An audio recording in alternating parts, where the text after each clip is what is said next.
मुरेठा बांध के चुनाव में घूमता था, हरा मुरेठा बांध के चुनाव घूमता था, दबंगगिरी दिखाता था।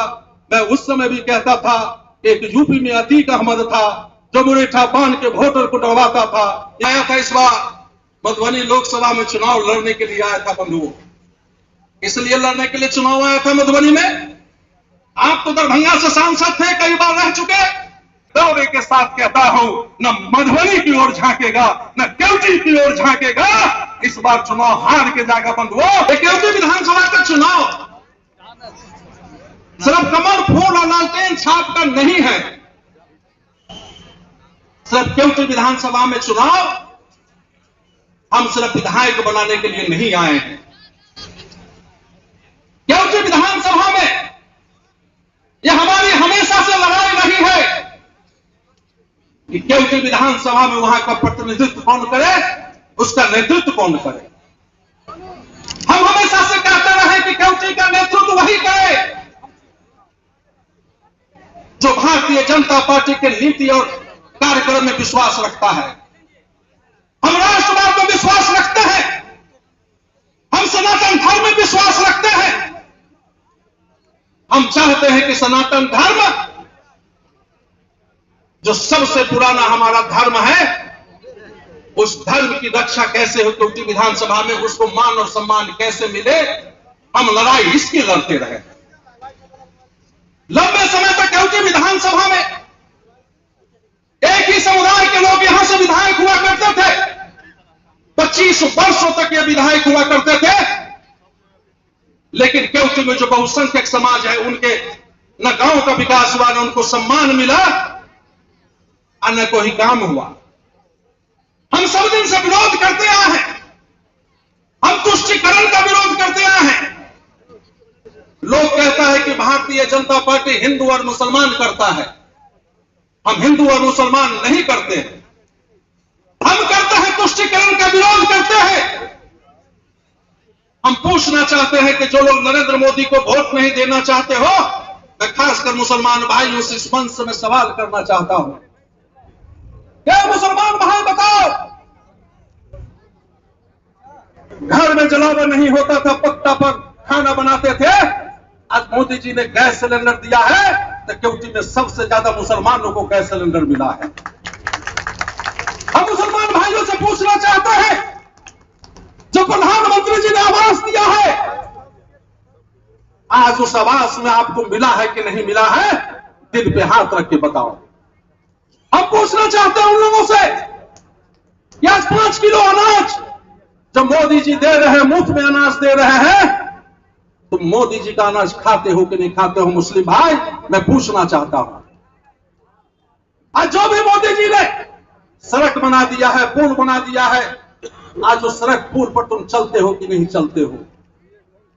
आज घर में बिजली है, 18 घंटे बिजली रहती है।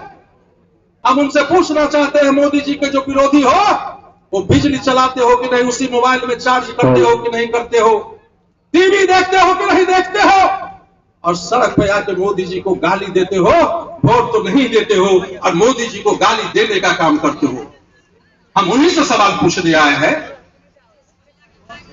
अगर मोदी जी से नफरत है मुसलमान भाइयों, तो कह दो तौबा तौबा, मैं मुफ्त का अनाज नहीं खाऊंगा। कह दो तौबा तौबा, मैं सिलेंडर नहीं लूंगा। कह दो तौबा तौबा, मैं आपके सड़क पर नहीं चलूंगा। कह दो तौबा तौबा, नदी हेल के जाओ, हमारे बनाए हुए पुल पर मत चलो, तब समझेंगे कि तुम मोदी जी का विरोधी हो, मोदी जी का विरोधी हो।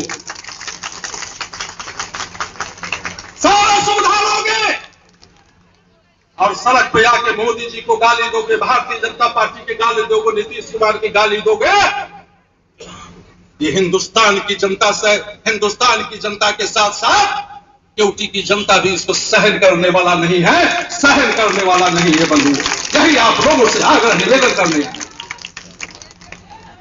आज जो आरजेडी से चुनाव लड़ने के लिए आया है, सुनते हैं।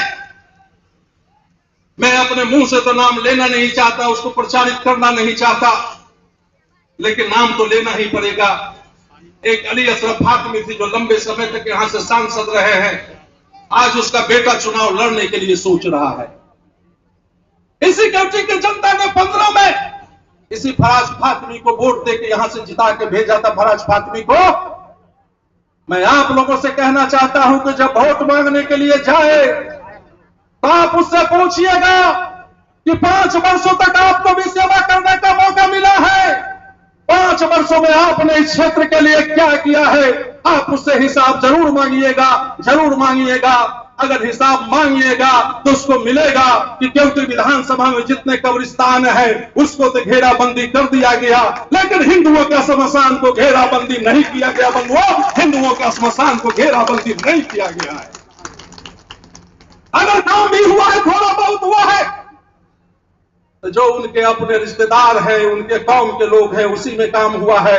जो बहुसंख्यक लोग हैं केवटी में, उनके गांव में कोई काम नहीं हुआ है, काम नहीं हुआ है। हम पूछना चाहते हैं जो लड़ने आया है प्रत्याशी से, 15 में तो तुमको केवटी की जनता ने आशीर्वाद देकर विधानसभा में भेजा था, 20 के चुनाव में केवटी का रंग छोड़ के भाग क्यों गए थे? केवटी छोड़ के ग्रामीण क्यों चले गए थे? अगर इतना मां का दूध पिया था तो उस समय केवटी से लड़के देख लेते।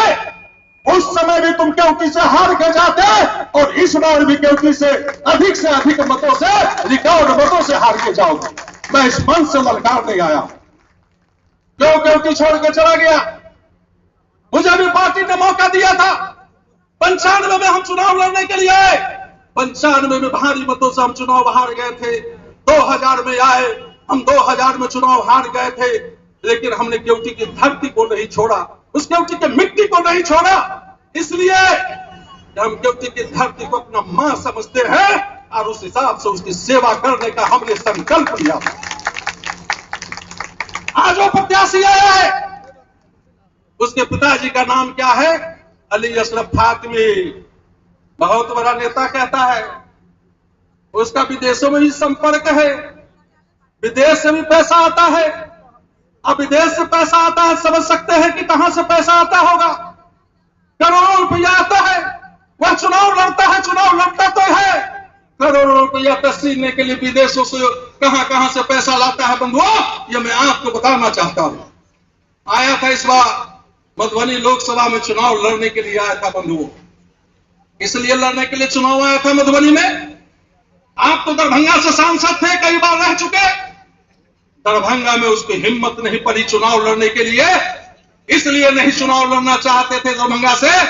यहां की जनता उसको नस नस समझ गया है, तो दरभंगा की जनता उसको चुनाव भरा के भेजती। मधुबनी क्यों गया था चुनाव लड़ने के लिए? मधुबनी इसीलिए गया था चुनाव लड़ने के लिए कि वहां पर मुसलमानों की संख्या अधिक है, जाटों की संख्या भी है। वह माई समीकरण को चुनाव लड़ने के लिए गया था। बंधुओं, हम आपको याद दिलाना चाहते हैं, मुरेठा बांध के चुनाव में घूमता था, हरा मुरेठा बांध के चुनाव घूमता था, दबंगगिरी दिखाता था। मैं उस समय भी कहता था, एक यूपी में अतीक अहमद था जो मुरेठा बांध के वोटर को डरवाता था। ये फातमी भी आया था मधुबनी में मुरेठा बांध के वोटर को डराने के लिए। यूपी में योगी जी ने उस अतीक अहमद का नाश किया, और इस बार मधुबनी की जनता ने राजनीतिक तौर पर अली अशरफ फातमी का नाश किया। और इस बार उसकी अंतिम लड़ाई है, राजनीतिक लड़ाई है। मैं आप लोगों से आग्रह करना चाहता हूं कि इस बार केवटी की धरती पर उसके पुत्र को अगर हरा देंगे तो मैं दावे के साथ कहता हूं, न मधुबनी की ओर झांकेगा, न केवटी की ओर झांकेगा। इस बार चुनाव हार के जाएगा। बंधुओं, सिर्फ आप लोगों को समर्थन की आवश्यकता है, आप लोगों की समर्थन की आवश्यकता है। बंधुओं, मैं जानता हूं जब चुनाव आता है तो लोग जात पात की बात करने लगते हैं। लोग कहेंगे कि जात है। मैं जानता हूं कि विरोधी क्या कहेगा, बैकवर्ड फॉरवर्ड की नारा लगाएगा, पिछड़ों में जाएगा, नारा देगा, ये जात का ब्राह्मण है। कहीं यादव में जाएगा तो तेजस्वी यादव का नाम लेगा, मुसलमान में जाएगा तो अपने कौम का नाम लेगा, वहां जाएगा तो कहेगा इस्लाम खतरे में है। तरह तरह की बात करेगा, आपके कानों में आएगा कहने के लिए, समझाने के लिए। बंधुओं, हम एक ही बात कहना चाहते हैं कि मोदी जी कहते हैं, योगी जी कहते हैं, हम एक है तो सेफ हैं, हम बटेंगे तो कटेंगे, हम एक रहे तो कटेंगे नहीं।